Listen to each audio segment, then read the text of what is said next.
kecil dulu hujan supaya kedengaran. Bu Novi udah pakai gambar tuh Bu Novi. Hah? Saya nggak ngerti juga bagaimana. Bu Novi kenapa? Tanya nggak pakai gambar itu sudah ada gambar itu. Ya malu Ibu. Apa ini ada? Ada dua dong. Oh, ada dua. Yang satu lagi laptop. Laptopnya gambarnya gelap, jelek, jadi dimatikan. Dokter juga. Oh ini, saya kira ini. Bu Fani, Pak Kris, selamat malam. Oh, selamat Anita lupa lagi. Anita lupa lagi. Fani bisa dengar suara saya. bisa Ibu. Bisa Bu Fani. Bisa Ibu. Soalnya hujan deras. Lagi Bu hujan. Kota hujan ke? Aimas enggak hujan. Oh, Aimas nggak hujan. Dan Iya. ini hujan deras. Waduh, pagi-pagi ke sini Kak. Hujan bagi-bagi ke Aimas. Pak Edi kepanjangan dikit dong. Gambarnya kenapa cuma 4 ya? Saya nggak tahu bikin. Gambarnya Ini enggak Pak Marja. Oh, Bapak pakai itu Kak, pakai HP. Kak, HP kan? tidak, Ya, tidak. kalau pakai HP 4, Pak. Kalau pakai HP cuma 4. Oh. Oh. Geser-geser aja, Geser-geser, ke Pak. kiri, Iya, kanan. geser-geser. Iya, Lihat geser-geser. yang Kalau lain. pakai HP cuma 4. Pakai apa yang juga banyak semuanya? Laptop. Oh, lah. Bapak mau Kalau laptop Kak, Pak? Saya ada Pak jual punya laptop, nama Pak. ada 2. Iya, satu saya pakai laptop supaya bisa lihat semua, yang satu pakai kamera. Kalau pakai iPad sama. Sama, pakai iPad bisa lihat banyak. Oh. Malam Pak Edi. Pergi ambil iPad dulu, Pak Tua. Habis Pak Tua sancu, tidak tahu pakai.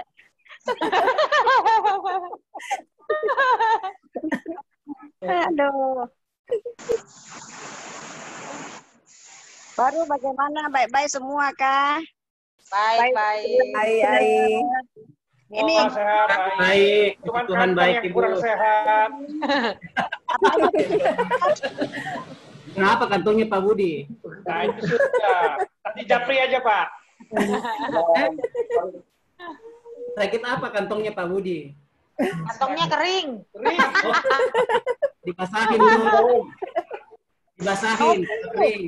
Dibasahin kalau kering. Siram. Novi. Bu Novi gemuk ya. Wah, masa sih semua orang bilang loh, Bu? Aduh, gawat ini. Dia masih mengurus, Ibu.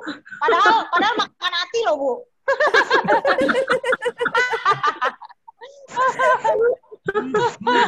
Dokter Farida, selamat malam. Mana Dokter Farida? Oh, halo Dokter. Hati apa? Hati apa? Nganggur. Hati ayam. Hati ayam.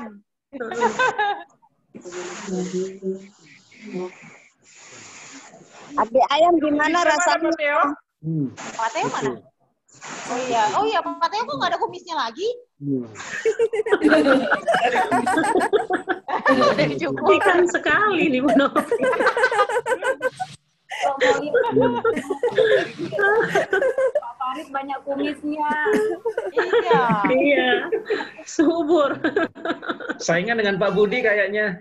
Ah. Adin syukur Pak Budi. Nyai Iing, selamat malam. Ya, Oh, iya. malam. Halo Ceing. Mana Pak Rani? Rani mana? Halo, Mana Pak selamat malam. Meeting Halo, belum pulang. malam. Ada meeting di kantor. Oh, Malam. Sini aja nih. Selamat malam Pak Marjan, Ibu Tari. Oh, dokter. anjir, Farida. Ya, Selamat malam. Selamat malam Ibu, Bapak Pendeta. Malam.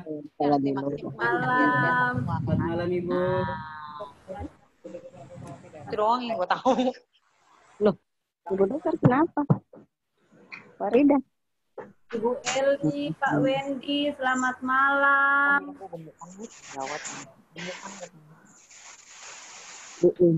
Yang keras ndak basah tuh baju mak. Baju ndak basah. Kita makan. Ambil aja dulu ini. Siapa lagi? Aduh. Jangan tarik. Apa besar lama kedua? Oh,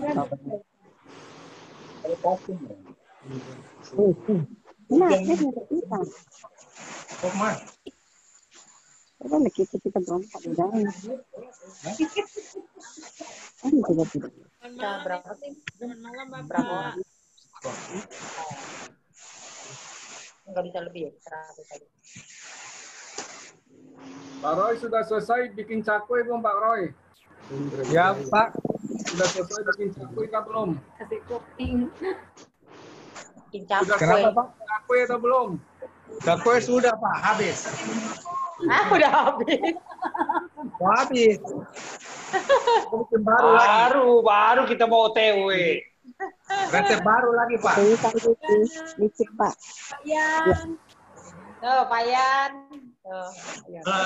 Kelas 8. Apa kabar? Malam, Ibu Yan, Pak Siana. Malam Pak. Ibu Yan, biasa Pak Yan. Saya masih kelas 8 juga.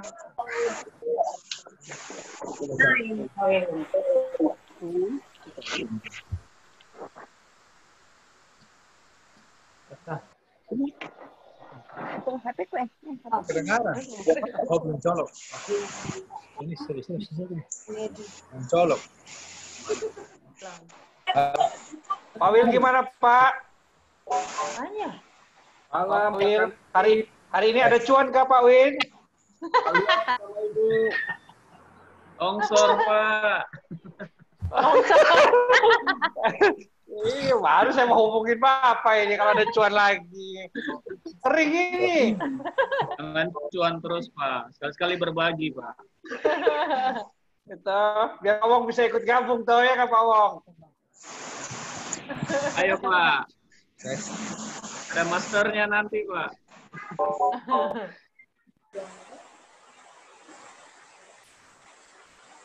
Yus, kau sudah mandi belum? Udah pasti belum lah. Sama Ibu Aling. Belum ada. Udah kok.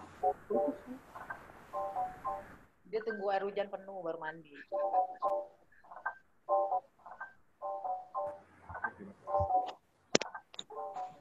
Ya Bapak Ibu, kita akan segera mulai ibadah kita. Minta tolong Pak Wil untuk hostnya siap-siap. Ibu Tina dipersilakan untuk memimpin liturgi.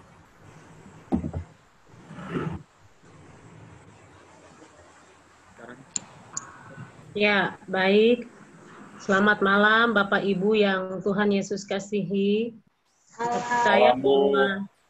Kita percaya bahwa malam hari ini ketika kita masih diperkenankan oleh Tuhan untuk bersekutu bersama dalam ibadah komisi, itu semua karena anugerah Tuhan. Oleh sebab itu, mari kita siapkan hati kita untuk masuk dalam hadirat Tuhan dengan menaikkan pujian yang berkata, seperti mentari yang bersinar, seperti itu kasih Bapa, seperti gelombang samudra, takkan pernah berhenti Engkau mengasihiku.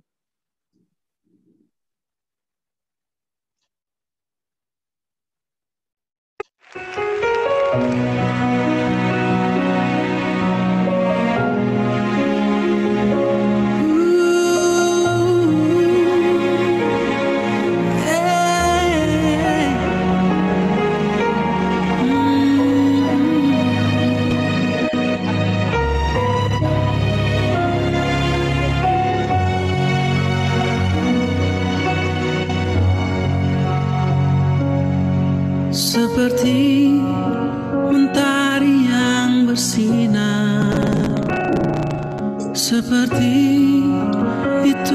kasih Bapa, seperti gelombang samudra, takkan pernah berhenti Kau mengasihiku, seperti tingginya langit biru, demikian tinggi kasih Bapa, sedalam lembah bayang mampu, demikian dalam Kau tebus hidupku.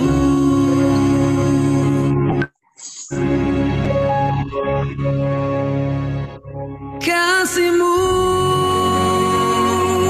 lebih dari mentari yang tak pernah berhenti memanah. Cinta-Mu lebih dari samudra, tenggelamku di dalam kesetiaan-Mu Tuhan. Terima kasih atas cinta-Mu.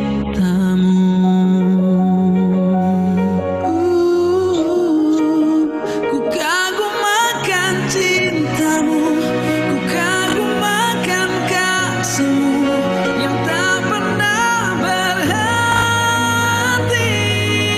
Wow, wow, wow. Kasih-Mu lebih dari mentari yang tak pernah berhenti memancarkan sinarnya. Cinta-Mu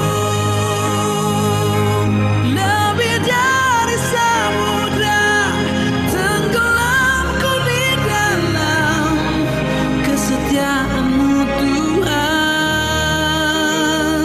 Terima kasih atas cinta-Mu.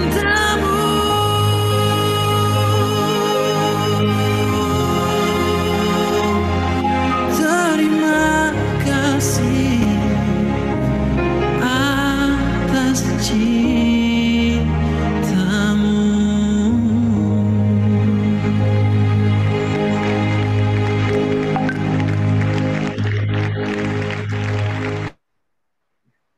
Mari kita berdoa. Kami bersyukur Tuhan, karena hari ini kembali kami masuk dalam ibadah komisi sekalipun secara online. Tapi kami percaya Tuhan, Engkau memimpin kami, Engkau memberkati kami di dalam persekutuan ini. Berkati setiap hati kami dan pikiran kami, sehingga kami benar-benar menunjukkan hati dan pikiran kami hanya kepada Engkau Tuhan. Dan kiranya malam hari ini kami benar-benar mengikuti ibadah ini dari awal sampai akhirnya dengan penuh sukacita dan percaya bahwa Tuhan hadir di dalam persekutuan kami malam hari ini. Sungguh kami bersyukur untuk waktu ini, berkati semua jemaat-Mu dan menolong supaya malam hari ini sinyal bisa berjalan dengan baik untuk menopang ibadah kami malam hari ini. Tuhan tuntun ibadah ini dari awal sampai akhirnya. Kiranya jadi di dalam nama Tuhan kami Yesus Kristus. Haleluya. Amin. Kita percaya bahwa sekalipun dalam situasi kondisi yang mengganggu setiap aktivitas kita, namun kasih Tuhan nyata bagi kita semua. Anugerah Tuhan begitu besar bagi kita, sehingga ada sukacita bagi setiap kita masih terus berkumpul dalam ibadah-ibadah, baik ibadah raya, bahkan ibadah komisi, ibadah tengah minggu, itu semua karena anugerah Tuhan bagi kita. Untuk itu, mari kita terus bersyukur kepada Tuhan atas anugerah Tuhan yang begitu besar yang sudah kita nikmati. Kita bersyukur karena sampai malam hari ini kita semua dalam keadaan yang sehat dan kuat, masih bisa melakukan setiap aktivitas kita, masih bisa bertemu sekalipun hanya lewat Zoom ibadah pada malam hari ini. Mari kita mengucap syukur kepada Tuhan dengan menaikkan pujian yang berkata, Engkau alasan aku hidup. Ku hidup karena anugerah-Mu. Tiada satu pun yang dapat ku banggakan. Semua itu hanya karena cinta-Mu Tuhan. Mari kita naikkan pujian ini dengan penuh ungkapan syukur kepada Tuhan.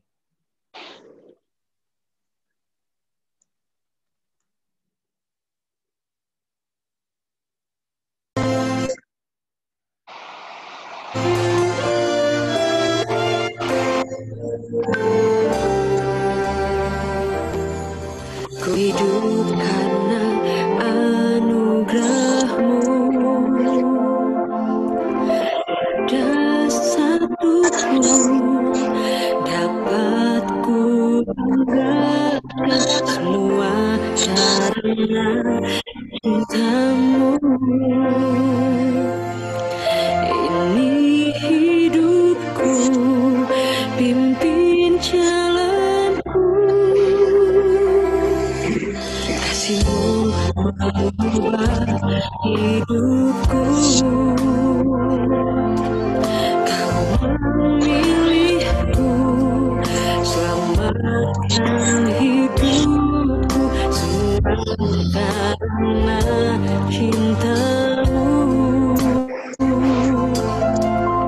Ini hidupku, pimpin jalanku. Yesus pegang erat tanganku, ku tak dapat hidup di luar kasih-Mu Bapa.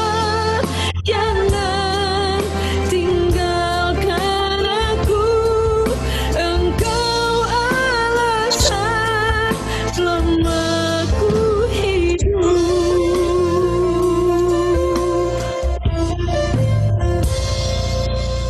Kasih-Mu mengubah hidupku. Kau memilihku, selamatkan hidupku, semua karena cinta-Mu. Ini hidupku, pimpin jalanku.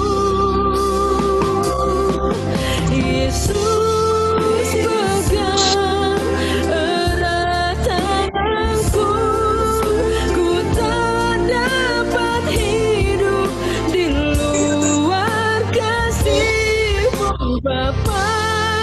Jangan tinggalkan aku, Engkau alasan selama ku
Bapak Ibu jemaat yang Tuhan Yesus kasihi, akan menyiapkan hati kita untuk mendengarkan firman Tuhan. Dan sekali lagi mari kita naikkan pujian yang berkata, Engkau terbaik bagiku. Ku melupakan yang di belakangku, serahkan diriku hanya kepadamu, oh Yesusku. Mari kita naikkan pujian ini dan menyiapkan hati kita untuk menyambut firman Tuhan.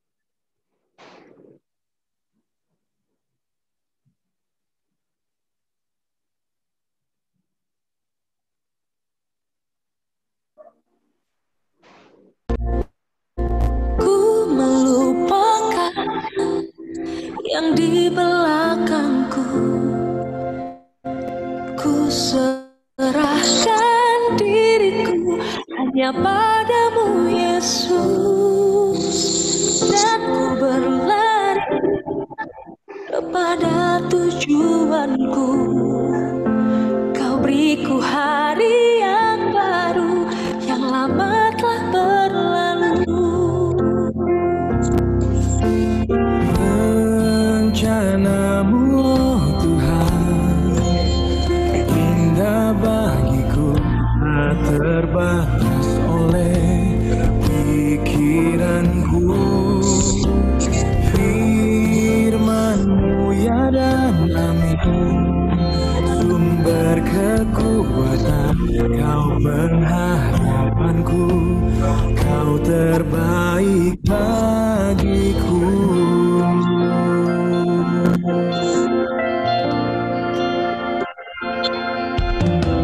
Ku melupakan yang di belakangku, ku serahkan diriku hanya padamu Yesus, dan ku berlari kepada tujuanku. Kau beriku hari yang baru, yang lama telah berlalu. Rencanamu Tuhan, indah bagiku, tak terbatas oleh pikiranku. Firman-Mu ya dan amin, sumber kekuatan, Kau pengharapanku, Kau terbaik bagiku.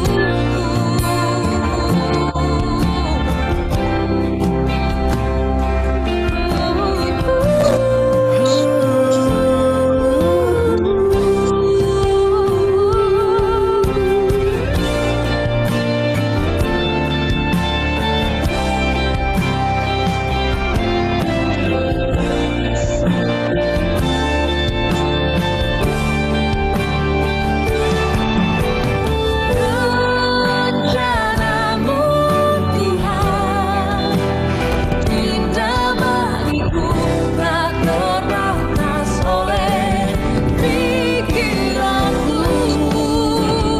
Firman-Mu ya dan amin, sumber kekuatan, Kau pengharapanku, Kau terbaik bagiku. Kau yang terbaik, Kau yang terbaik, yang terbaik bagiku.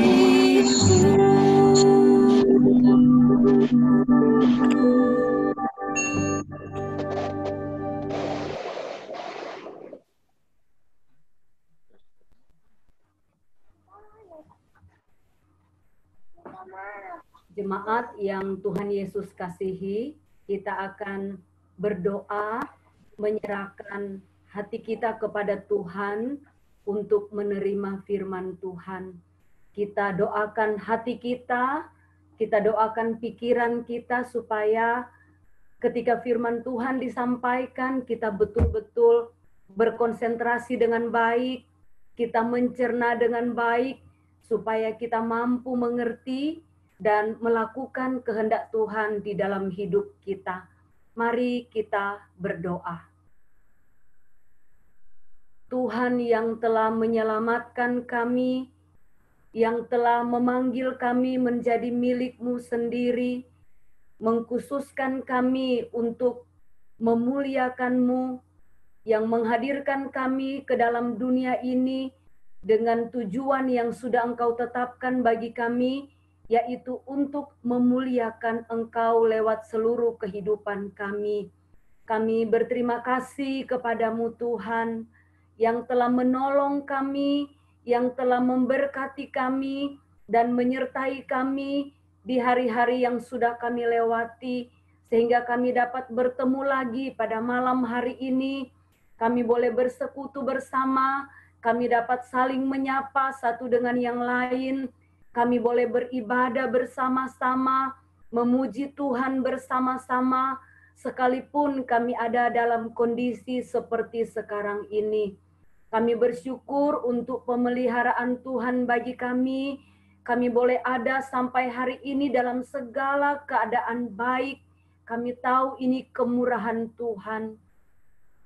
Kami mau menghargai kemurahan Tuhan dalam hidup kami dan belajar untuk melakukan apa yang menjadi kehendak-Mu di dalam hidup kami. Tuhan, kami akan belajar firman-Mu di tengah-tengah ibadah yang kami lakukan saat ini. Mari Tuhan memberkati hati kami, memberkati pikiran kami. Roh Kudus menolong kami sehingga kami sungguh mengerti maksud firman-Mu. Kami mengerti apa yang menjadi kehendak Tuhan bagi kami. Dan oleh kekuatan Allah Roh Kudus kami dimampukan untuk melakukan apa yang Tuhan mau. Berfirmanlah kepada kami, berbicaralah kepada kami. Karena kami sudah berdoa, menyerahkan hati dan pikiran kami, menyerahkan hidup kami untuk mendengarkan firman-Mu di dalam nama Tuhan kami, Yesus Kristus. Amin. Saudara yang Tuhan Yesus kasihi, pada malam hari ini kita akan belajar firman Tuhan yang terambil dari Filipi. Mari kita membuka Alkitab kita dari Filipi pasal 3 ayat 13 dan 14. Filipi pasal 3 ayat 13 dan ayatnya yang ke-14. Ada dua bagian yang akan kita baca ya. Alkitab ada di tangan kita masing-masing. Filipi pasal 3 ayat 13 sampai ayat yang ke-14. Dari rumah masing-masing bersama-sama dengan saya kita bacakan bersama-sama ya, supaya kita mengerti dan memahami. Filipi pasal 3 ayat 13 sampai dengan ayatnya yang ke-14, kita baca bersama-sama dalam hitungan yang ketiga. 2, 3. Saudara-saudara, aku sendiri tidak menganggap bahwa aku telah menangkapnya, tetapi ini yang kulakukan. Aku melupakan apa yang telah di belakangku dan mengarahkan diri kepada apa yang di hadapanku, dan berlari-lari kepada tujuan untuk memperoleh hadiah, yaitu panggilan sorgawi dari Allah dalam Kristus Yesus. Ya, pembacaan kita yang pertama ini sesuai dengan lagu tadi ya, yang dipersiapkan. Aku berlari kepada tujuanku, aku melupakan apa yang di belakangku. Bagian yang kedua kita akan membaca Kolose pasal 1. Kolose pasal 1, satu halaman berikut setelah Filipi itu ya. Kolose pasal 1 ayat 28 sampai ayatnya yang ke-29. Kita baca bersama-sama Kolose 1 ayat 28 sampai ayat yang ke-29. 2, 3. Dialah yang kami beritakan apabila tiap-tiap orang kami nasihati dan tiap-tiap orang kami ajari dalam segala hikmat untuk memimpin tiap-tiap orang kepada kesempurnaan dalam Kristus. Itulah yang kuusahakan dan kupergumulkan dengan segala tenaga, sesuai dengan kuasa-Nya yang bekerja dengan kuat di dalam aku. Saudara yang Tuhan kasihi, firman Tuhan kita pada 3 minggu yang lalu, ya kita berbicara tentang anugerah di tengah badai, di mana badai ini salah satu tujuan Tuhan mengizinkannya terjadi, yaitu supaya kita boleh mengalami pemulihan relasi. Begitu ya, pemulihan relasi kita dengan Tuhan. Nah, kita telah belajar minggu lalu, 3 minggu lalu, tentang bagaimana dan mengapa penting saya dan saudara berelasi dengan Tuhan. Mengapa kita harus berelasi dengan Tuhan. Dan pada malam hari ini, kita akan lanjutkan bagian pembahasan kita, ya. PowerPoint-nya Pak Will tolong ditampilkan ya. Jadi tema kita pada malam hari ini merupakan kelanjutan dari tema yang kemarin. Ya, tema kita malam hari ini mengatur waktu. Ya, mengatur waktu merupakan tema kita malam ini sebagai kelanjutan dari pembahasan kita untuk tema yang kemarin. Next, Pak Will, lanjut. PowerPoint selanjutnya.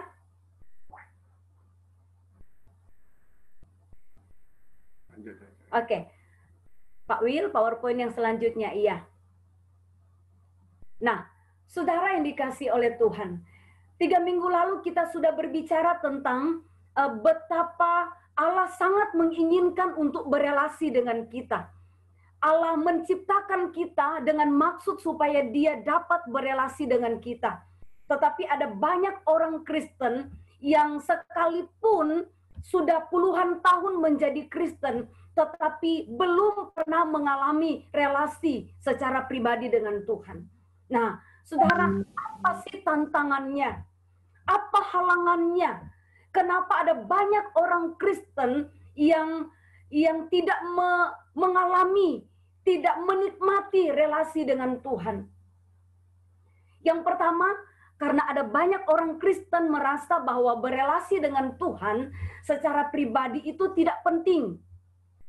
Nah, tantangan yang kedua, karena ada banyak orang Kristen merasa kok tidak ada waktu. Yang ketiga, karena tidak tahu caranya.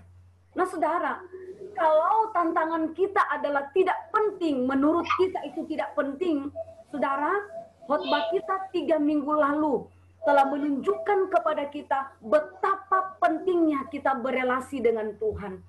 Karena khotbah kita 3 minggu lalu direkam, jadi saudara dapat mungkin mendengar kembali ya di YouTube, mengambil dari Gereja Kristen Kalam Kudus Sorong. Nah, saudara yang mungkin 3 minggu lalu tidak bergabung, atau saudara mungkin sudah lupa dengan isi dari materi kita 3 minggu lalu, saudara dapat membukanya kembali, dapat mendengarkannya kembali. Kita melihat betapa pentingnya kita berelasi dengan Tuhan. Nah, tantangan yang kedua adalah tidak ada waktu. Nah, hari ini kita akan belajar. Banyak orang mengatakan, aduh saya tidak punya waktu untuk saat teduh. Saya tidak punya waktu untuk berdua dengan Tuhan, bersahabat dengan Tuhan, bergaul dengan Tuhan, berelasi dengan Tuhan. Saya sangat sibuk mengurus usaha, sibuk mengurus pekerjaan, sibuk mengatur pelayanan, sibuk mengurus rumah tangga. Saudara yang Tuhan Yesus kasihi, hari ini kita akan belajar tantangan yang kedua, tidak ada waktu. Benarkah saya dan saudara tidak punya waktu untuk berelasi dengan Allah yang telah menyelamatkan kita? Benarkah kita tidak punya waktu untuk berelasi dengan Allah yang memberikan kita kesempatan hidup? Benarkah kita tidak punya waktu untuk berelasi dengan Allah yang telah memberikan anugerah keselamatan kepada kita? Benarkah kita tidak punya waktu berelasi dengan Allah yang sangat mengasihi kita? Allah yang tidak tanggung-tanggung menyatakan kasih-Nya kepada kita. Dan saudara tahu apa yang Dia lakukan di Kalvari untuk saya dan saudara. Lalu kita berkata, kita tidak punya waktu untuk berelasi dengan Allah yang telah melakukan hal itu bagi kita. Saudara yang Tuhan Yesus kasihi, PowerPoint yang selanjutnya Pak Will ya. Saudara, kalau kita berkata bahwa kita tidak punya waktu untuk berelasi dengan Allah, saya ingin saudara menjawab pertanyaan ini. Sebenarnya apa tujuan hidup saudara? Apa tujuan hidup Anda? Karena kalau saudara bisa menunjukkan atau saudara bisa menetapkan atau saudara mengetahui apa yang menjadi tujuan hidup saudara, maka saudara tidak akan pernah berkata, saya tidak punya waktu untuk berelasi dengan Allah. Next, Pak Will. Kita lanjut. Nah, saudara, kepada siapa dan kepada apa saya dan saudara menginvestasikan waktu, itulah tujuan hidup kita. Coba kita baca di layar ya. Kepada siapa dan kepada apa Anda menginvestasikan waktu Anda, sebenarnya itulah tujuan hidup Anda. Saya ulang. Kepada siapa Anda menginvestasikan waktu begitu banyak? Kepada apa saudara menginvestasikan waktu begitu banyak? Sebenarnya itulah tujuan hidup Anda. Saudara, ketika saudara dan saya menginvestasikan begitu banyak waktu untuk melayani, mungkin kita berkata bahwa itulah tujuan hidup saya. Tujuan hidup saya adalah untuk melayani Tuhan. Makanya saya memberikan begitu banyak waktu untuk melayani Tuhan. Saudara, saya ingin berkata kepada saudara, kalau saya dan saudara menginvestasikan begitu banyak waktu untuk melayani, ya dalam keadaan yang normal, kita harus latihan 2 kali sebagai singer dan sebagai WL. Lalu malam minggu harus ibadah doa. Lalu kita mengikuti komisi kita masing-masing. Hari Minggu beribadah. Lalu sebagai majelis dengan tugas kita. Sebagai pengurus komisi dengan tugas kita. Sebagai pengurus yayasan dengan tugas kita. Sebagai apapun dengan tugas masing-masing kita di gereja. Begitu banyak waktu yang kita investasikan untuk melayani. Lalu kita berkata, tujuan hidup saya adalah untuk melayani Tuhan. Karena tadi dikatakan, kepada siapa atau kepada apa kita menginvestasikan waktu kita yang banyak, berarti itulah tujuan hidup kita. Tapi saya ingin beritahu saudara, saudara dan saya yang begitu banyak waktu diinvestasikan untuk melayani Tuhan, itu belum membuktikan bahwa tujuan hidup kita adalah untuk melayani Tuhan. Barangkali tujuan hidup Anda dan saya adalah untuk kepuasan diri. Kita puas kalau kita sibuk di gereja. Kita puas kalau kita begitu banyak waktu habis di gereja. Kita puas kalau orang bilang bawa aja kasur dan bantal ke gereja. Kita puas kalau orang berkata, waduh, dia kalau melayani Tuhan luar biasa, begitu banyak waktu dikorbankan. Saudara, mungkin tujuan hidup kita adalah kepuasan diri. Bisa jadi kita punya banyak waktu melayani Tuhan. Saudara mungkin melihat, waduh, ini majelis ini hebat. Ini pengurus komisi ini hebat. Waduh, hamba Tuhan ini memang dia oke punya. Tapi saudara, belum tentu itu karena tujuan hidup kita adalah melayani Tuhan. Bisa jadi tujuan hidup kita mungkin supaya diakui oleh orang lain. Kita mengharapkan pengakuan. Karena tujuan hidup kita adalah mencari pengakuan dari orang lain. Bisa jadi kita menghabiskan waktu begitu banyak untuk melayani. Bukan karena kita punya tujuan hidup mau melayani Tuhan. Tetapi karena pencitraan diri. Kita sedang membangun citra diri kita. Supaya orang lain melihat hidup kita. Waduh, luar biasa. Seorang pelayan Tuhan yang hebat. Seorang jemaat Tuhan yang hebat. Seorang pelayan Tuhan yang betul-betul ini baru saya lihat. Barangkali kita bukan punya tujuan hidup melayani Tuhan, tetapi membangun citra diri. Bisa Bisa jadi kita menginvestasikan banyak waktu untuk pelayanan. Oleh karena mungkin tujuan hidup kita adalah kebermaknaan hidup. Saya merasa bermakna kalau saya melayani Tuhan. Tapi bisa jadi, saudara, bisa jadi kita menginvestasikan banyak waktu melayani Tuhan karena kita sedang melarikan diri dari sesuatu. Kita mungkin sedang melarikan diri dari tanggung jawab di rumah. Jadi kita tidak mengerjakan pekerjaan rumah dan berkata, tolong ya, yang di rumah kerjakan pekerjaan rumah. Saya sangat sibuk di gereja. Bisa jadi kita juga sedang melarikan diri dari seseorang.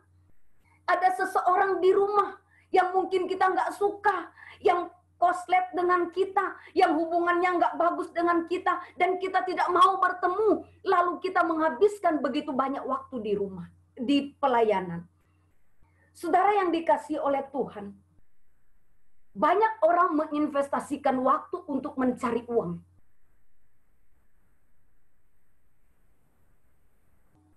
Saya ingin berkata kepada saudara, saya sama sekali tidak anti uang.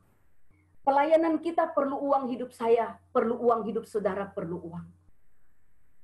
Seperti tadi, kalau kita melayani Tuhan, tetapi kita tidak berelasi dengan Tuhan, itu yang saya katakan tadi, kita tidak sedang melayani Tuhan. Nah, ada orang yang menginvestasikan waktunya mencari uang sebanyak-banyaknya. Sekali lagi, saya tidak anti uang. Tetapi maksudnya, coba saudara memahami maksud firman Allah. Ketika kita mencari uang dan kita mengabaikan waktu untuk berelasi dengan Tuhan, kemungkinan besar tujuan hidup kita adalah uang. Berbeda dengan orang yang mencari uang, tetapi dalam hidup yang mencari uang oleh karena tanggung jawab, oleh karena kebutuhan, oleh karena kerinduan untuk terlibat di dalam proyek-proyek pekerjaan Tuhan, dan berelasi dengan Tuhan itu hal yang berbeda. Tetapi demi mencari uang, lalu kita berkata tidak ada waktu untuk berelasi dengan Tuhan. Kemungkinan besar tujuan hidup Anda hidup untuk uang. Kenapa ingin punya uang sebanyak-banyaknya? Supaya mungkin lebih berbahagia. Mungkin supaya lebih terhormat. Mungkin dengan banyak uang lebih keren. Mungkin dengan banyak uang kita merasa hidup kita terjamin. Saudara, Corona membuktikan bahwa tidak ada jaminan. Mungkin dengan banyak uang kita merasa bahwa hidup kita akan lebih nikmat. Hidup kita akan lebih indah. Hidup kita akan lebih bermakna. Hidup kita akan lebih tenang. Lebih ini, lebih itu, lebih ini, dan lebih itu. Saudara, tujuan hidup saya dan saudara akan menjadi dasar bagi kita untuk melakukan atau tidak melakukan sesuatu. Saudara perhatikan di layar. Tujuan hidup Anda akan menjadi dasar bagi Anda dan saya untuk melakukan atau tidak melakukan sesuatu. Saya ulang ya. Tujuan hidup kita akan menjadi dasar bagi kita untuk melakukan atau tidak melakukan sesuatu. Jadi saudara yang Tuhan Yesus kasihi, sebenarnya yang menjadi masalah adalah bukan tidak punya waktu. Coba renungkan. Yang menjadi masalahnya bukan adalah tidak punya waktu. Tetapi yang menjadi jawabannya adalah karena tidak mau. Titik. Iya atau iya. Kenapa? Karena ketika kita mau melakukan sesuatu, kita pasti dapat melakukannya. Tetapi kalau kita sudah tidak mau, kita punya 1000 dalih untuk tidak melakukannya. Betul? Kenapa? Karena hidup kita digerakkan oleh tujuan. Jadi kalau memang tujuan kita adalah sesuatu, kita punya banyak waktu untuk melakukan sesuatu demi tujuan sesuatu itu. Tetapi kalau itu bukan tujuan hidup kita, itu akan menjadi dasar bagi kita untuk beralasan, untuk excuse, untuk bikin banyak dalih, dan kita tidak melakukannya. Saya ulang, saudara, yang menjadi masalahnya kenapa kita tidak berelasi dengan Allah, bukan karena kita tidak punya waktu.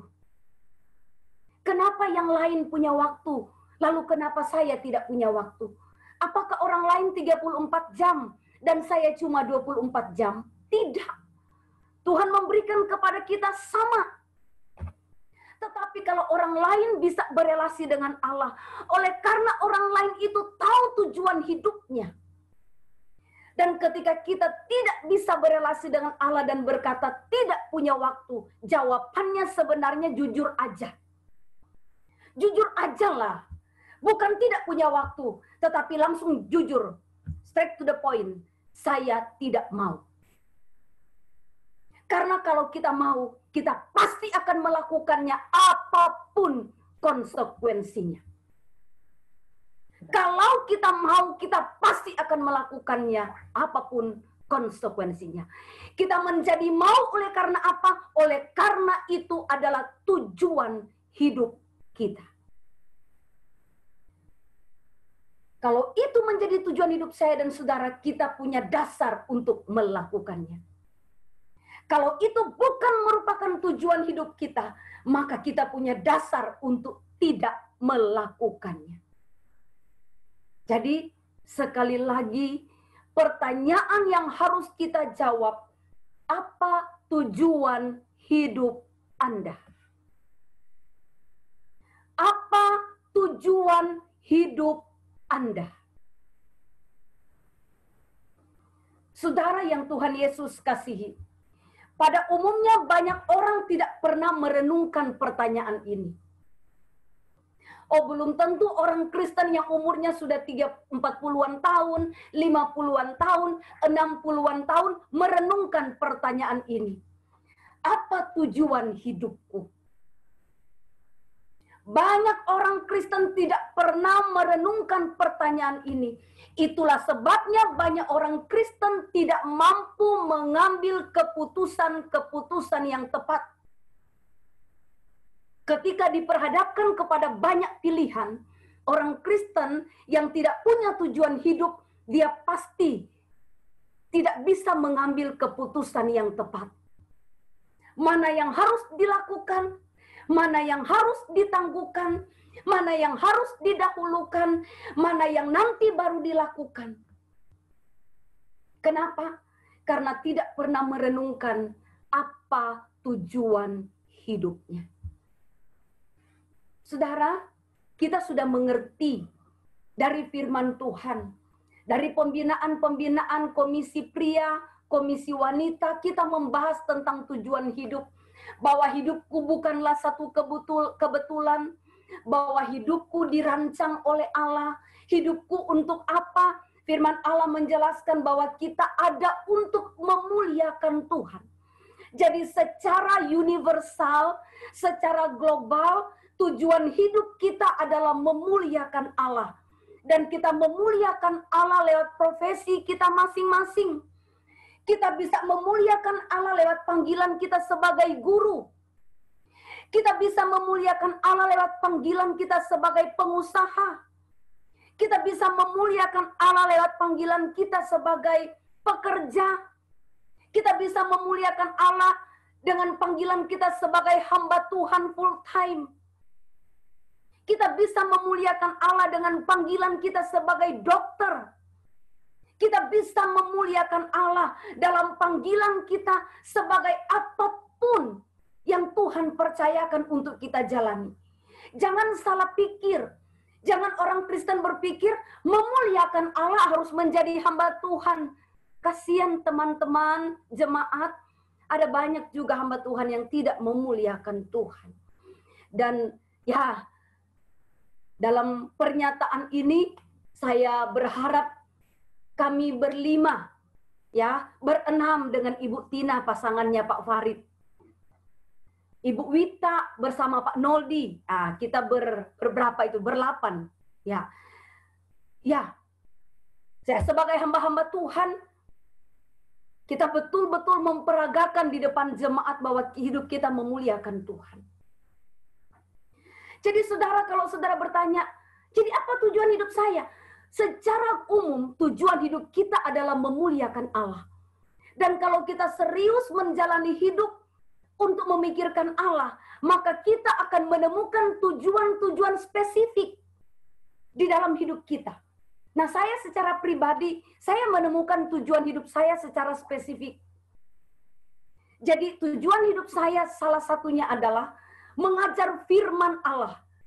Mengajar firman Allah secara maksimal. Karena saya tahu itu talenta saya. Tetapi di dalam rumah tangga, saya punya tujuan hidup. Saya ingin sekali menjadi istri yang efektif. Mendukung suami melayani. Sebagai anak, saya ingin menjadi anak yang betul-betul menyatakan hormat kepada orang tua.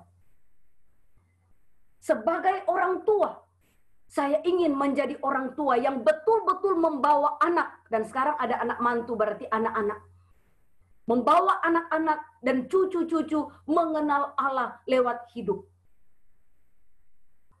Nah, saudara yang Tuhan Yesus kasihi, keputusan-keputusan yang tidak didasarkan atas tujuan, sebenarnya itu membuang-buang energi.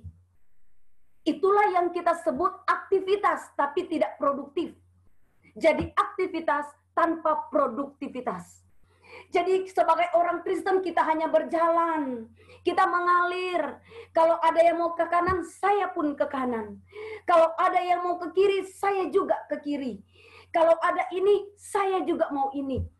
Jadi karena kita tidak punya tujuan hidup, ketika nanti di luar sana, ya, kalau saya secara pribadi, saya tahu tujuan hidup saya. Pertama, ya, saya ada keluarga, ada tujuan-tujuan saya bagi keluarga.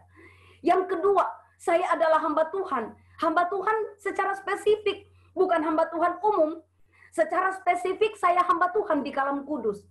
Dan itu berarti kalau besok-besok ada kegiatan-kegiatan yang diperhadapkan di hadapan saya, memilih antara Pertamina atau pelayanan di Kalam Kudus dan waktunya bertabrakan.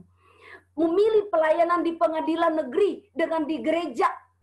Memilih pelayanan di UP7 atau di Salawati, di tempat-tempat yang biasa mengundang saya melayani. Tetapi kalau itu bertabrakan dengan pelayanan di Kalam Kudus, saya tahu tujuan hidup saya. Sehingga saya tahu mengambil keputusan. Saya pasti akan menolak yang bukan Kalam Kudus. Dan saya akan mati-matian untuk Kalam Kudus. Karena saya tahu saya punya tujuan spesifik di Kalam Kudus. Nah, maksud saya, ketika keputusan-keputusan kita ambil berdasarkan tujuan hidup, maka kita punya aktivitas itu produktif. Kegiatan kita itu ada makna. Kegiatan kita berarti dan pasti itu bermuara kepada memuliakan Allah. Coba saudara bayangkan, kalau saya tidak punya tujuan hidup, tidak sadar bahwa selain saya punya tujuan di dalam rumah tangga sebagai istri, sebagai anak, sebagai orang tua, dan saya tidak punya tujuan hidup sebagai hamba Tuhan di gereja Kalam Kudus dan juga sekolah, saudara bisa bayangkan, saudara, panggilan pelayanan dari mana-mana. Lalu mereka memberikan tema-tema. Lalu karena otak saya, pikiran saya tidak punya tujuan hidup, atau mungkin tujuan hidup saya adalah uang, saya pasti berpikir terima saja. Toh tidak hari ini tidak ada ibadah di Kalam Kudus. Saya ada panggilan dari pengadilan, dari kantor polisi, dari Polres, lalu dari mana? Hari ini ada 3. Nah, tidak ada ibadah di gereja. Jadi saya boleh. Lalu saya berpikir, waduh, ada 3 amplop nih. Ada 3 PK. Ada 3 ucapan terima kasih. Waduh, pasti kalau 3 itu berapa ya? Nah, saudara, kalau saya punya tujuan hidup, saya tahu saya dipanggil untuk melayani dan menggembalakan jemaat. Di mana saya harus punya waktu 1 hari 4 jam belajar firman Tuhan.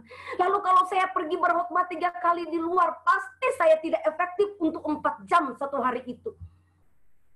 Pasti saya tahu untuk memilih, tidak.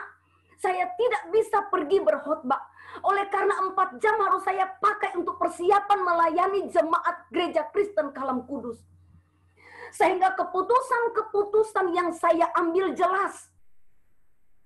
Karena saya tahu untuk apa saya hidup.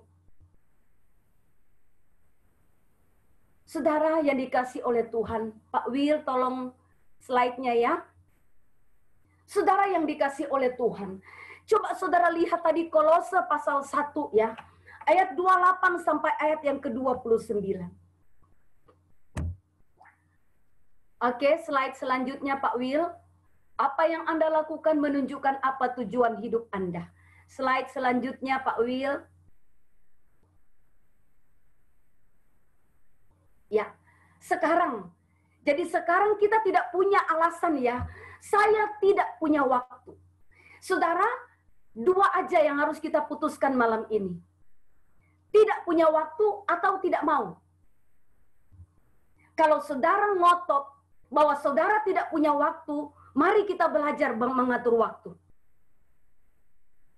Tetapi kalau jawaban saudara adalah karena tidak mau, sekalipun kita belajar mengatur waktu, saudara dan saya tidak akan pernah melakukannya. Karena jawabannya sudah tidak mau. Nah saudara, bagaimana cara kita mengatur waktu? Kita bisa mengatur waktu kalau kita tahu tujuan hidup kita. Slide-nya lagi Pak Will. Jadi kita pasti bisa atur waktu dan kita pasti bisa punya waktu untuk berelasi dengan Tuhan.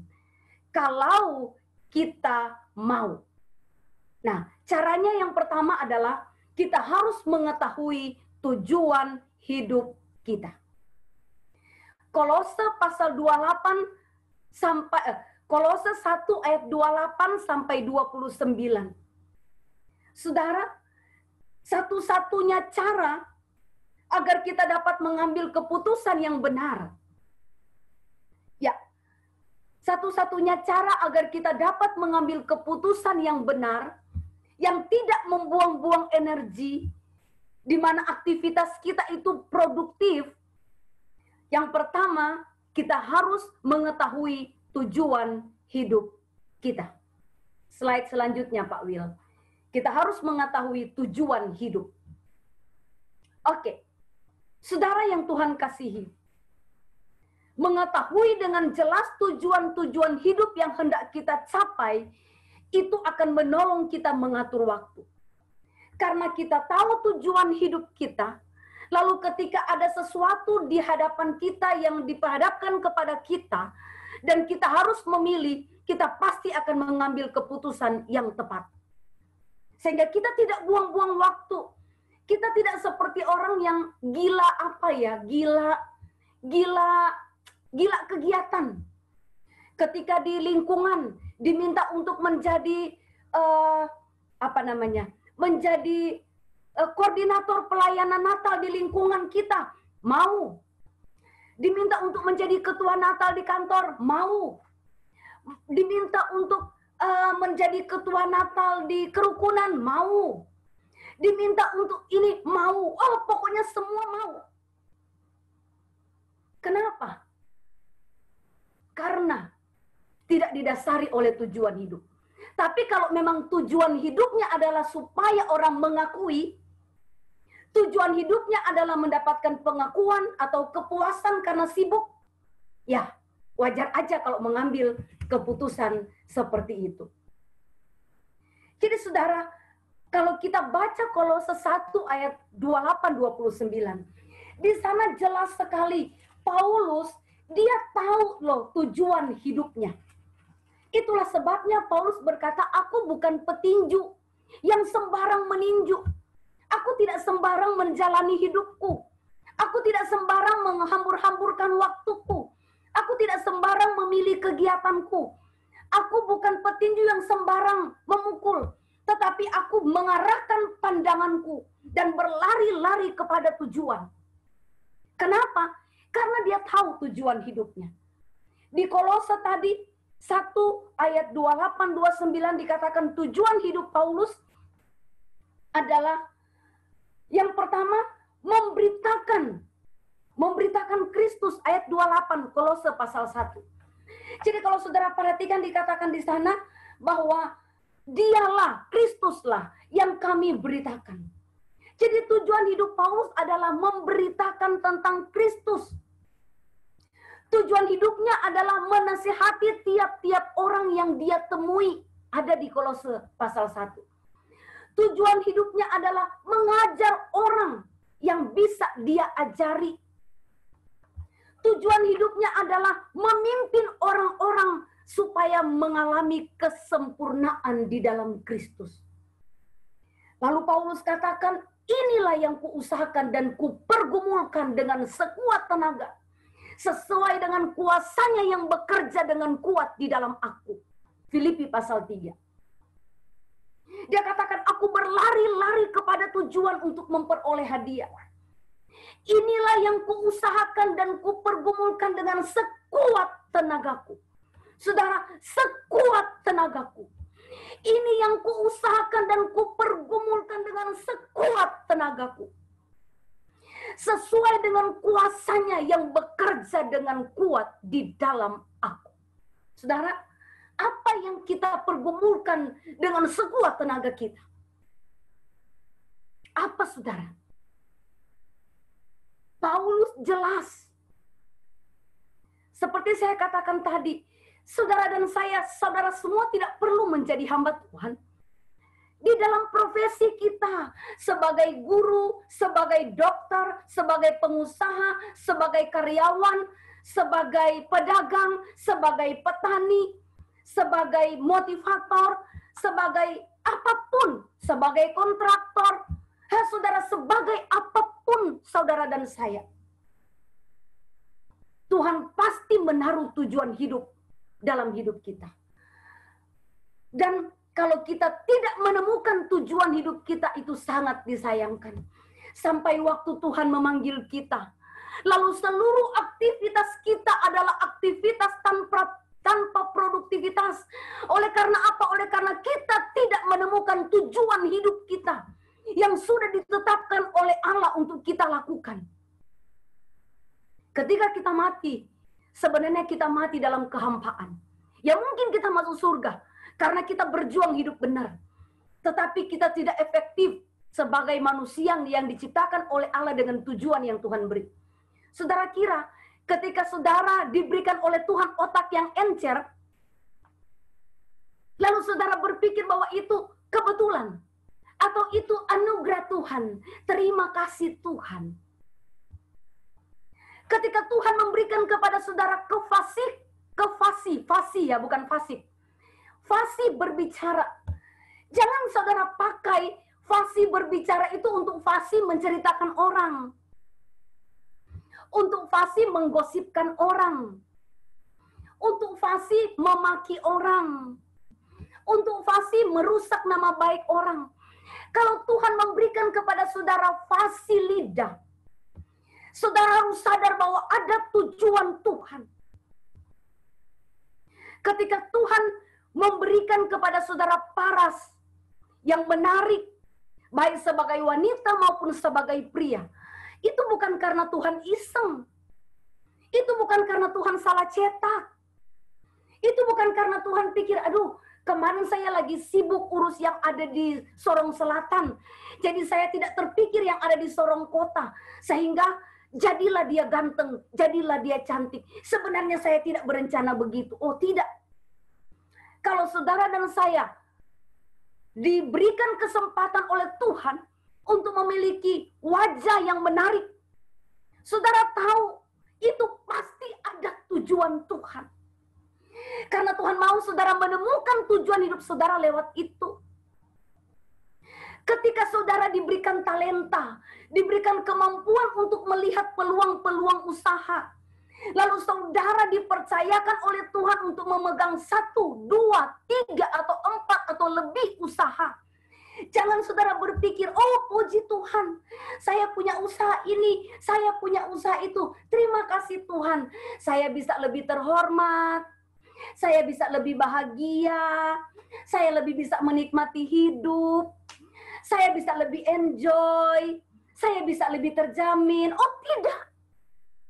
Ketika Tuhan memberikan kepada saudara 1, 2, 3, 4, atau beberapa usaha, dan saudara sangat mandiri secara keuangan. Secara keuangan saudara punya, saudara harus tahu Tuhan punya tujuan atas saudara. Karena Tuhan tidak pernah sembarangan mempercayakan sesuatu kepada kita. Saudara harus menemukan tujuan hidup saudara lewat berkat yang Tuhan berikan kepada saudara. Kalau sampai saudara mati dan saudara tidak menggunakan itu untuk tujuan hidup saudara yang Tuhan tetapkan, saudara akan masuk dalam kekekalan dengan kehampaan. Ketika Tuhan membawa saudara sampai saat ini dan saudara menjadi seorang dokter, saudara menjadi seorang hamba Tuhan, saudara menjadi seorang guru, kita tidak hanya bisa berkata terima kasih Tuhan karena saya adalah seorang dokter. Terima kasih Tuhan karena saya guru. Terima kasih Tuhan saya pendeta, saya penginjil, saya gembala, saya ibu gembala, saya pembina komisi. Tidak. Ketika Tuhan membawa saudara dan saudara menjadi seorang dokter, Tuhan punya tujuan atas profesi saudara. Dan sebagai dokter, saudara harus menemukan tujuan hidup saudara. Memuliakan Tuhan lewat profesi saudara sebagai dokter. Memuliakan Tuhan lewat profesi saudara sebagai guru.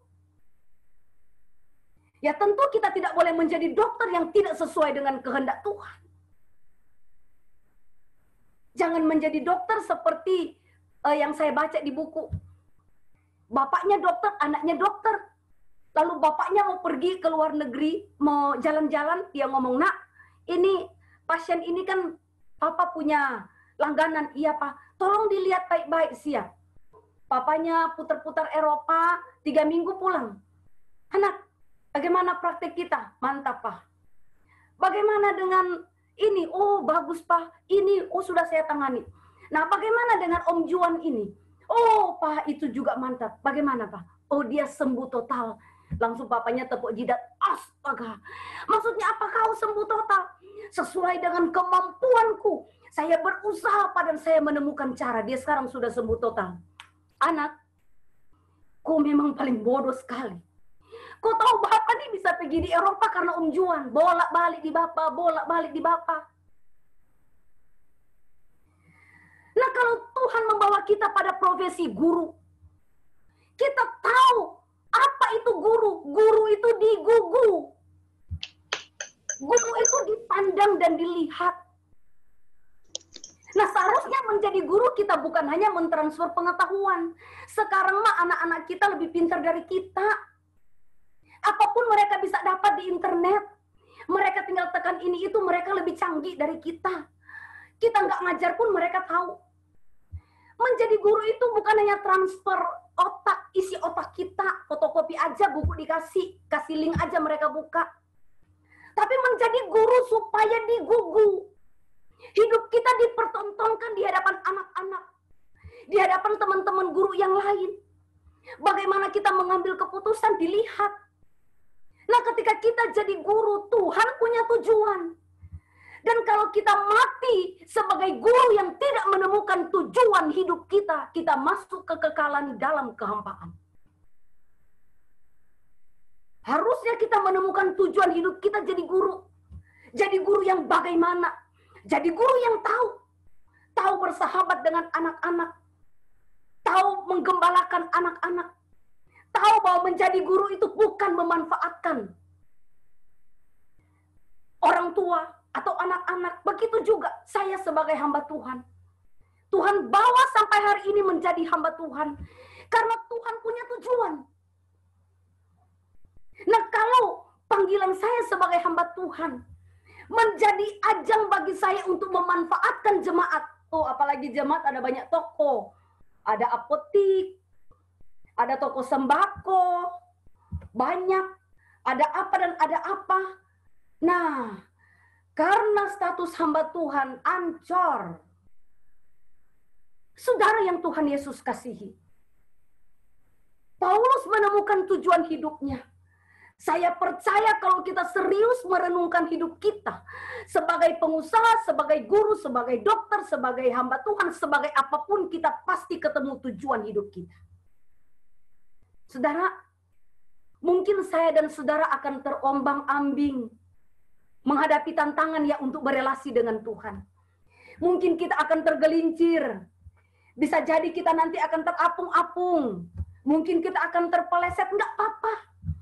Tetapi selama kita berjuang, menginvestasikan waktu untuk berelasi dengan Allah, di tengah-tengah tujuan hidup memuliakan Allah, nggak apa-apa sekali-sekali tergelincir, jatuh, gagal, terapung, tenggelam. Orang Manado bilang malin tuang, tasiguju, nyanda apa-apa. Iyo toh, Pak Dr. Vilda palia sekali ada tertawa dari situ. Nyanda apa-apa, saudara. Yang penting Tuhan mendapati bahwa saya dan saudara sedang ada dalam perjuangan untuk berelasi dengan Allah. Apa tujuan hidup Anda? Renungkan lagi. Saya sungguh berdoa loh, kita menemukan tujuan hidup kita masing-masing. Percaya nggak? Sebagai istri yang Tuhan tempatkan di samping suami, Tuhan punya tujuan bagi kita. Sebagai ibu-ibu, sebagai komisi wanita, saya sungguh mendorong. Saya takut mau bilang di komisi pria, nanti pembinanya bilang, itu sapu urusan, bukan kok urusan. Jadi saya bilang saja di komisi wanita. Sebagai ibu bagi anak-anak, dan sebagai istri bagi suami, itu bukan kebetulan. Tetapi kita ditempatkan oleh Tuhan di sisi suami kita. Karena Tuhan mau kita mencapai tujuannya. Menjadi istri dari suami kita. Ibu-ibu berdoa. Pikirkan dan renungkan. Temukan tujuan Tuhan dalam hidupmu. Menjadi istri dari suamimu. Pasti ada tujuan Tuhan. Kenapa? Karena Tuhan tahu siapa suami ibu-ibu. Tuhan tahu siapa suami kita. Tuhan tahu wanita seperti apa yang dibutuhkan. Tuhan tahu ada kelebihan-kelebihan di dalam kita yang bisa membuat mereka efektif. Tuhan tahu ada sesuatu di dalam hidup kita yang kalau kita temukan dan kita lakukan sesuai dengan kehendak Allah, itu akan mengefektifkan pasangan kita. Saudara, tadi adalah mengetahui tujuan hidup, ya. Yang kedua, saudara, adalah cara mengetahui tujuan hidup. Nah, caranya saya kasih tes. Nanti saudara renungkan ya, tujuan hidup saudara apa? Pasti saudara ketemu. Saya dulu pernah kaget dan malu hati sama Tuhan. Begitu saya lakukan tes-tes, saya ketemu tujuan hidup saya dan itu memalukan sekali. Saudara, tujuan hidup kita tes saja dengan satu ayat. Ya, Matius pasal 6 ayat 21. Saya baca untuk saudara ya. Matius pasal 6 ayat yang ke-21. Tesnya memang harus ini saudara. Karena ini yang sering disandingkan dengan Tuhan. Saudara tahu apa itu? Apa yang sering disandingkan dengan Tuhan? Ya, Matius 6 ayat 21. Demikian firman Tuhan. Ayat 21. Karena di mana hartamu berada, di situ juga hatimu berada. Karena di mana tujuan hidupmu, sebenarnya itu. Karena di mana tujuan hidupmu, di situ hatimu ada. Jadi kalau tujuan hidupmu adalah memuliakan Tuhan, berelasi dengan Tuhan, tidak ada alasan berkata tidak ada waktu. Kita pasti mau. Saudara, 2 hari yang lalu, 2 malam yang lalu, ada teman saya dari jauh telepon. Kita bicara panjang lebar, terus saya ajak dia, ayo berelasi dengan Tuhan. Dia orang kaya, saudara. Ya, orang yang pejabat juga. Di luar Sini ya, di luar kita. Sorong. Saudara, dia bilang apa? Aduh, tidak ada waktu. Tidak bisa. Macam-macam. Saya bilang, kau cinta Tuhan tidak? Oh, saya sekalipun banyak hal yang saya tidak mengerti dengan hidup ini, katanya. Saya cinta Tuhan tanpa syarat. Saya bilang cinta Tuhan, tetapi tidak mau bersekutu dengan Tuhan. Saya bukan tidak mau. Saya tidak ada waktu. Saya bilang jujur jawab. Sebenarnya bukan karena kau tidak ada waktu, tapi karena kau tidak mau. Karena kalau kamu mau, kamu pasti mau melakukannya. Wah, dia kaget. Iyakah? Iya. Jelaskan kepada saya, dia bilang 2 malam lalu. Jelaskan ke saya bagaimana cara berelasi dengan Tuhan. Saya jelaskan pelan-pelan. Cari buku yang bagus lah supaya itu membuat kau mau baca ayat begini-begini. Saya ajarin. Minggu berikut kita belajar bagaimana berelasi. Saudara tahu, tadi pagi atau kemarin pagi dia telepon. Dia bilang, saya sudah bangun jam 5 subuh. Saya berelasi dengan Tuhan. Saya punya buku, saya tulis ayatnya, saya renungkan. Selama ini saya kalau berdoa tidak bisa lebih dari 10 menit. Dia berdebat sama saya, saya nggak bisa. Ternyata saya hampir setengah jam, dia bilang. Baca ayat, saya merenungkan, saya bercakap-cakap dengan Tuhan, dan dia bilang ternyata asik. Saya bilang, jadi selama ini sebenarnya kau tidak mau toh? Bukan karena kau terada waktu, iya. Sejujurnya saya tidak mau. Karena apa? Ketika dia mau, ternyata dia bisa. Kenapa? Karena di mana hartamu, di mana tujuan hidupmu, pasti di situ hatimu. Adakah Tuhan sebagai hartamu? Pertanyaan saudara, Tuhan itu harta saudara atau bukan? Sering kita berkata, engkaulah kekuatanku, engkau sumber hidupku, engkau sumber berkatku, engkau sumber kasih yang luar biasa. Tanpa engkau aku tidak bisa apa-apa. Engkau Tuhan sumber anugerah. Aku ada hari ini karena Tuhan. Tapi tanya, siapa hartamu? Hartaku adalah ini, adalah ini, adalah itu. Harta bukan Tuhan. Kenapa hati kita tidak ada di Tuhan? Kenapa kita tidak mau meluangkan waktu 15 menit, 20 menit, 25 menit di pagi hari, mungkin di malam hari. Kita baca ayat, nggak perlu pandangan teologi ya. Karena Allah bisa berbicara kepada kita secara sederhana. Saudara, kenapa kita nggak punya waktu 15-20 menit? Karena Tuhan bukan harta kita.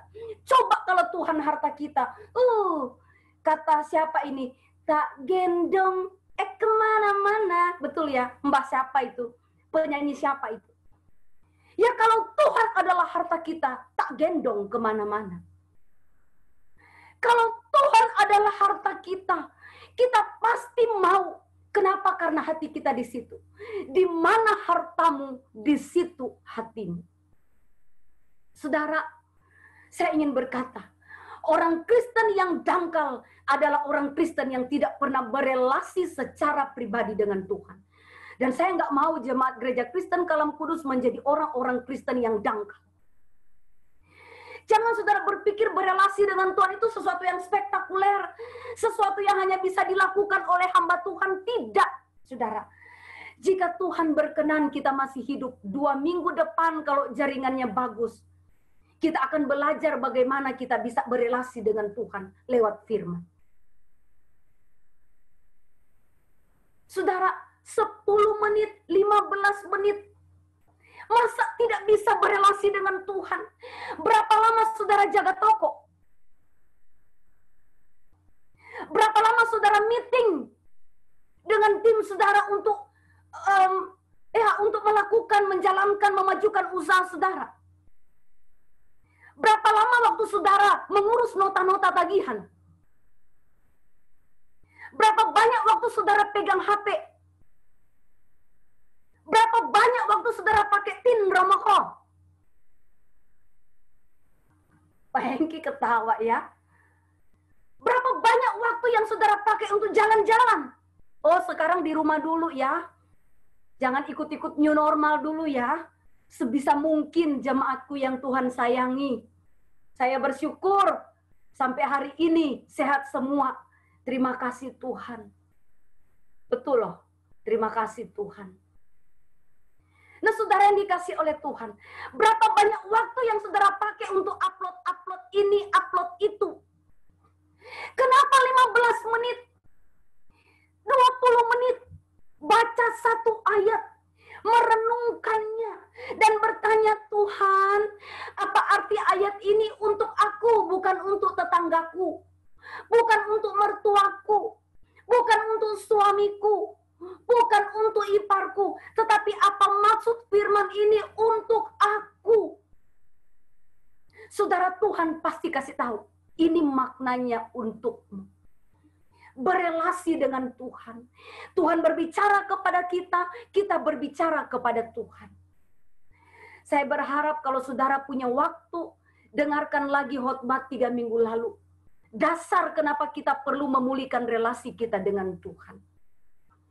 Saudara, ayat yang kita baca tadi, di mana hartamu di situ hatimu, ini memberikan kepada kita satu pengajaran, di mana tempat Anda menginvestasikan waktu dan uang Anda, di situ hati Anda. Jadi di mana saudara menginvestasikan waktu saudara? Kepada apa? Kepada siapa? Itulah tujuan hidup saudara. Saudara renungkan ya, waktumu habis untuk apa? Untuk siapa? Harusnya kita nyanyi ya lagu, untuk apa aku dilahirkan. Cecele ini tahu lagu ini, karena dulu irama musik ada lagu itu. Aku pun tercipta untuk siapa? Untuk siapa? Untuk apa kita lahir? Untuk apa diciptakan? Untuk berelasi dengan Tuhan. Saudara, di dalam kekekalan nanti, relasi kita dengan Tuhan akan terbawa sampai di sana. Semua yang kita kerjakan dan semua yang kita miliki di dunia akan stop di sini. Relasi dengan Tuhan kekal selama-lamanya. Kenapa tidak melatih untuk sesuatu yang kekal? Saudara, Pak Will lanjut ya, slide-nya. Kita akan berakhir dengan ini, saudara. Ya, ini slide kita. Ya, menjalani. Ya, ini ada contoh tujuan hidup.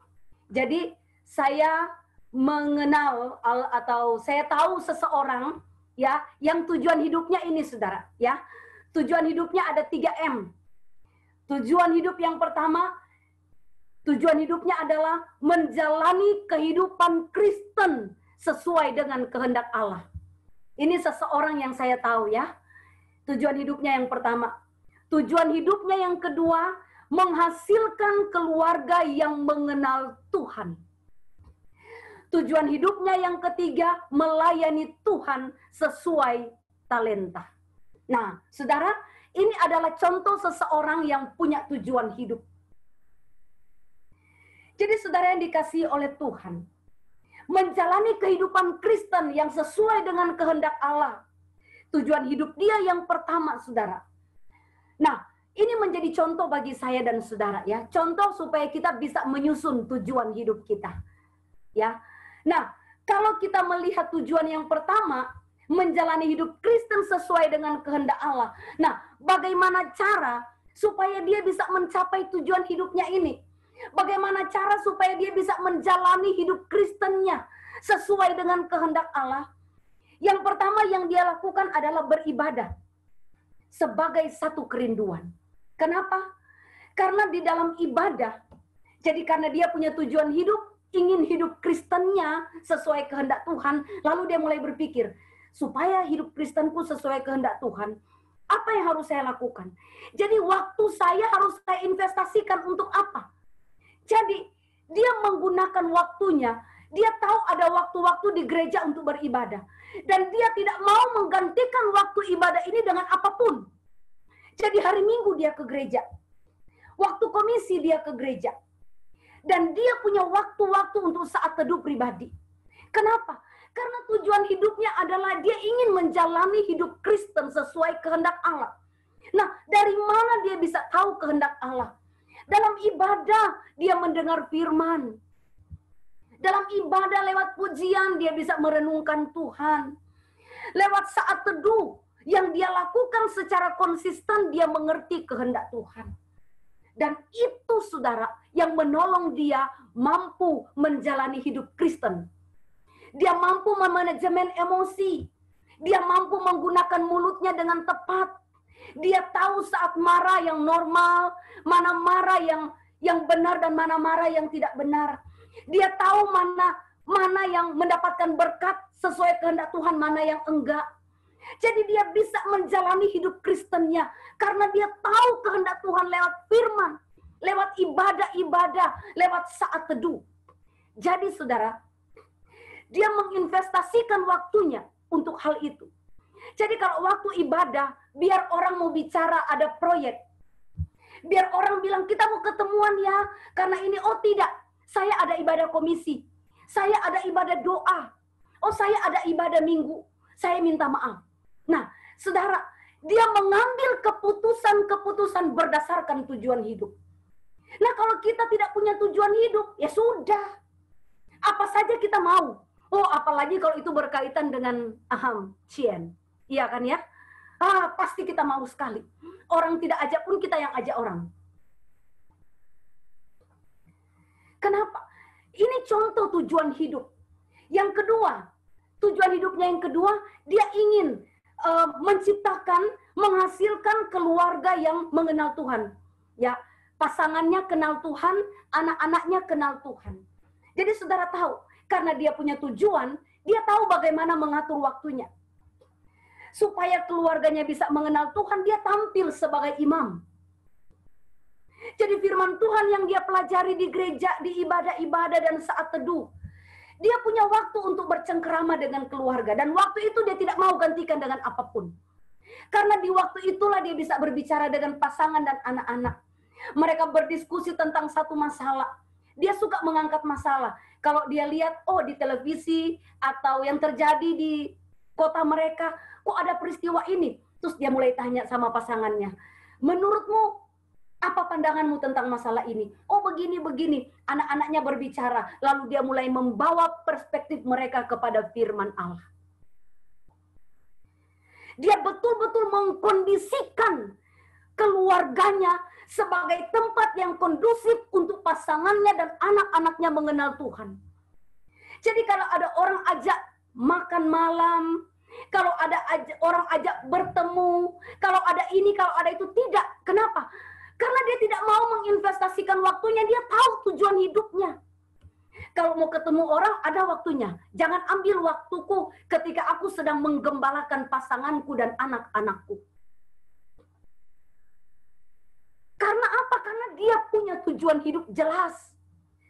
Kalau kita tidak punya tujuan hidup jelas, apapun kita mau, betul?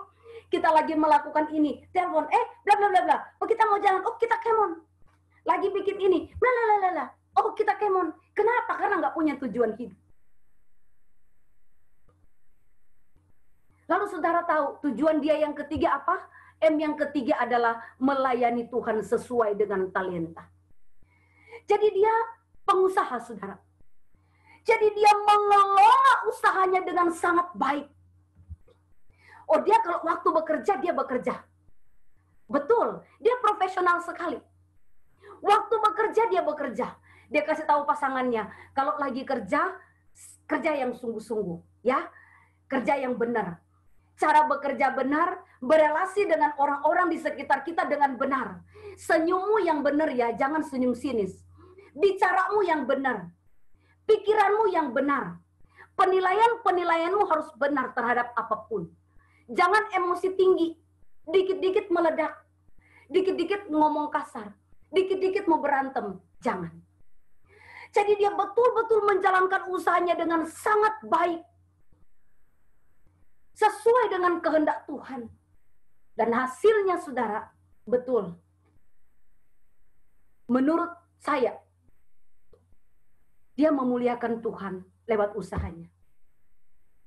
Banyak orang yang bekerja dan diberkati lewat karakternya. Banyak orang yang bekerja dengan dia dan salut. Mereka katakan bahwa ya pekerjaan yang diberikan kepada kami itu menolong kami untuk hidup. Hidup jasmani, tapi juga hidup rohani. Karena hidupnya memberkati. Nah, coba saudara bayangkan kalau nggak punya tujuan hidup melayani Tuhan lewat talenta. Talenta dia memang lihat peluang. Jadi memang betul. Nah, kalau dia berelasi dengan Tuhan, orang malah bilang no lebih spok lagi, no. Jadi Tuhan pasti beri kepekaan. Tuhan pasti beri hikmat. Oh, ini enggak boleh ini. Ini orang ini bisa ciak kau. Jangan. Oh, ini bisa ini karena kau bisa cuan dari situ. Kalau yang begini sudahlah cincailah. Jadi 3C ya. Ciak, cuan, cincai. Tinggal caw-caw saja yang belum.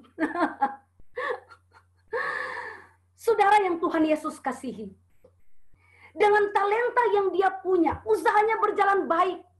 Tapi ketika ada saat-saat usahanya surut, itu tidak menjadi alasan bagi dia untuk melayani Tuhan lewat cien yang dia punya. Jadi betul-betul dia mengerti arti hidup. Karena dia menemukan tujuan hidup dan dia tidak sembarang menggunakan waktu. Jadi kalau waktu dia berlibur, dia betul-betul menikmati libur. Dia tidak halau sana-sini, tolong dulu rekening koran, tolong dulu ini, enggak. Dia betul-betul libur.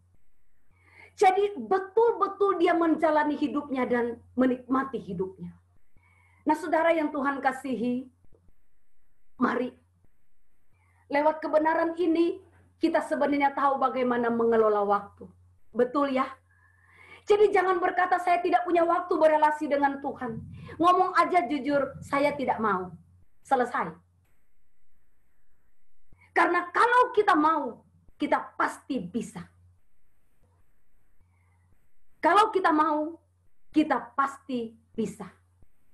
Saudara jemaat, jika Tuhan berkenan, 2 minggu ke depan, kita akan belajar bagaimana cara kita berelasi dengan Tuhan lewat firman.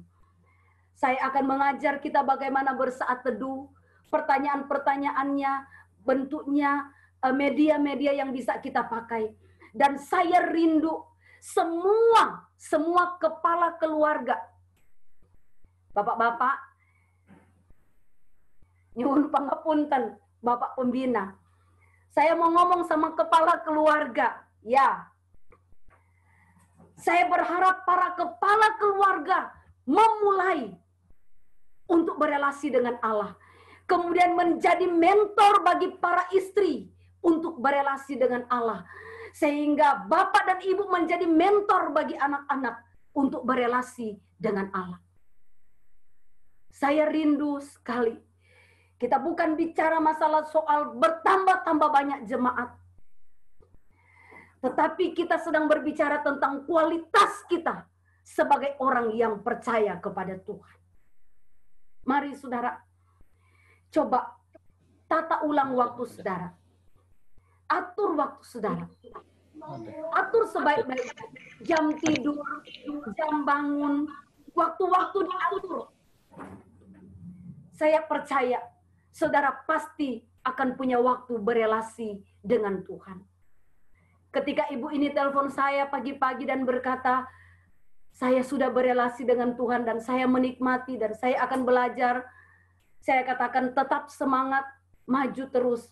Sebenarnya inilah tujuan Tuhan menciptakan kita, berelasi dengan Tuhan. Kiranya Tuhan menolong, memberkati para bapak-bapak dan ibu-ibu. Kalau kita sebagai orang tua mulai berelasi dengan Tuhan, kita akan menemukan anak-anak kita berelasi dengan Tuhan. Mari kita berdoa.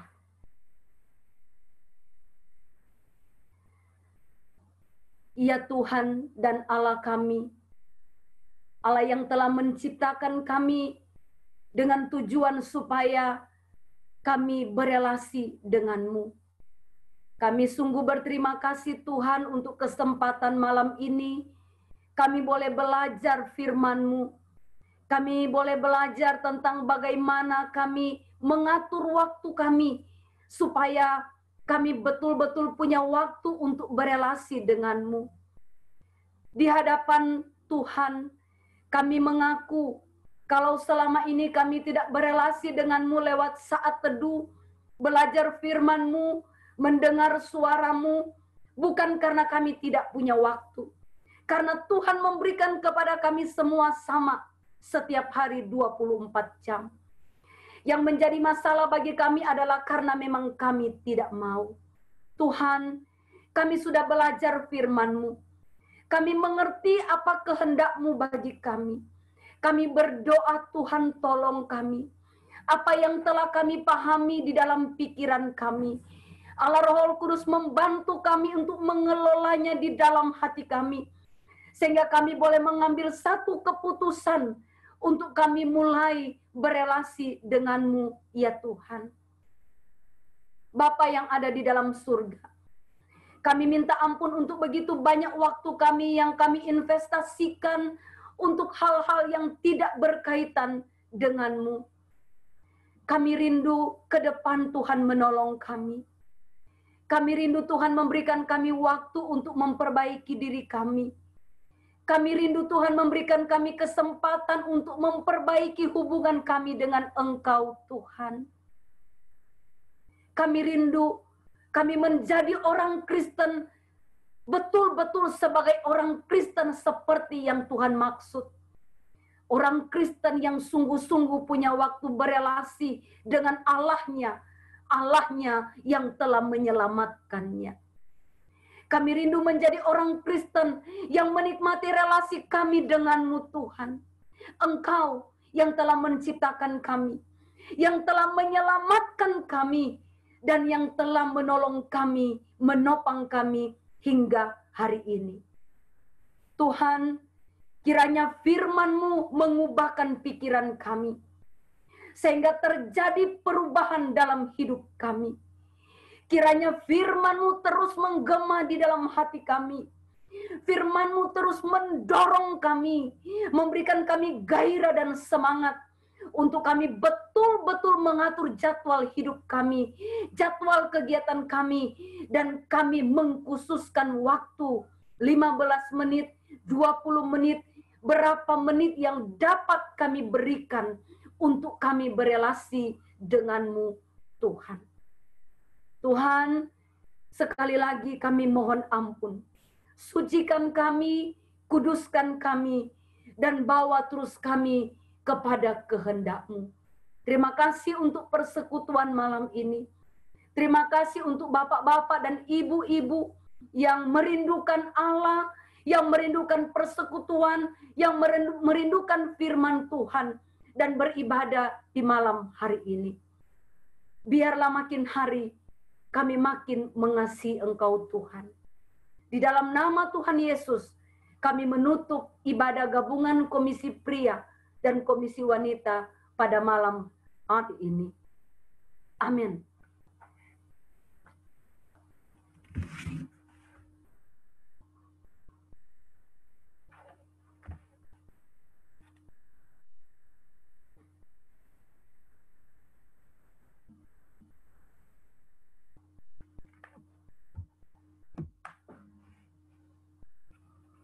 Terima kasih, Bu Jen. Sama-sama. Ibu Pendeta dan Bapak, selamat malam semuanya. Malam semua. Malam semuanya. Yang masih mau ngobrol-ngobrol, silakan ngobrol. Selamat malam baju kuning. Baju kuning. Masih. Ibu Dokter Farida malam ini nggak dinas, Bu?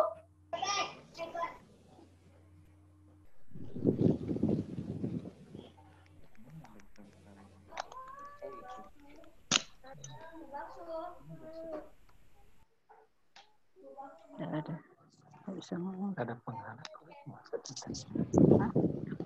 Oke. Ya, baiklah. Kalau kita tidak ngobrol-ngobrol lagi, Pak Dokter sudah mau buka lapak ya. Ya, Pak Dokter. Tuhan memberkati. Tuhan memberkati semuanya. Terima kasih. Ya. Dadah. Terima kasih, Bu Jen. Terima kasih, Bu Jen. Salam. Malam. Dadah, Piana. dadah. Dadah, Mi. Mana, Mi? Yana. Beli Yana. Mana sih Bu? Yance, dadah, Yance. Itu Nana tuh. Halo Nana.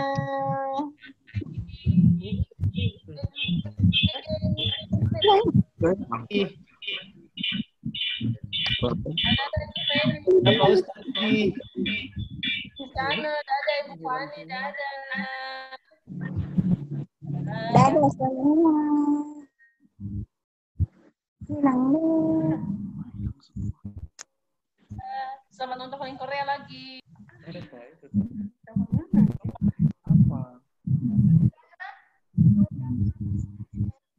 Baju kuning. Enggak lah. Keluar terus. Apa tuh? Kalau Ajak keluar makan. Jemput kah? Jemput. Makan durian. Makan durian. Mana ada tukang durian? Besok. Di mana? Nggak ada durian. Nggak ada durian. Besok. Makan apa? Makan durian aja. Makan durian. Makan Pak Budi anu. Tunggu lagi semua. Lah bisa hilang. Iya, kan semua pada keluar. Biasa ada si Liun. Ngingongo. Tapi ini enggak hari ini. Mana? Pak Teo. Dokter Farida tidak praktek kah? Di mute. Cuma kita dua yang bicara kayaknya. Iyo. Pak Teo kurusan kah? Kayaknya Pak Teo kurusan ya? Iya nggak sih? Iya. Pak Teo kurus kah? Iyo. Kayaknya ya, mukanya ya kurusan ya. Langsung hilang dia. Dibilang kurus. Yaudah, yuk. Telepon. Lanjut. Call. Yaudah. Oke.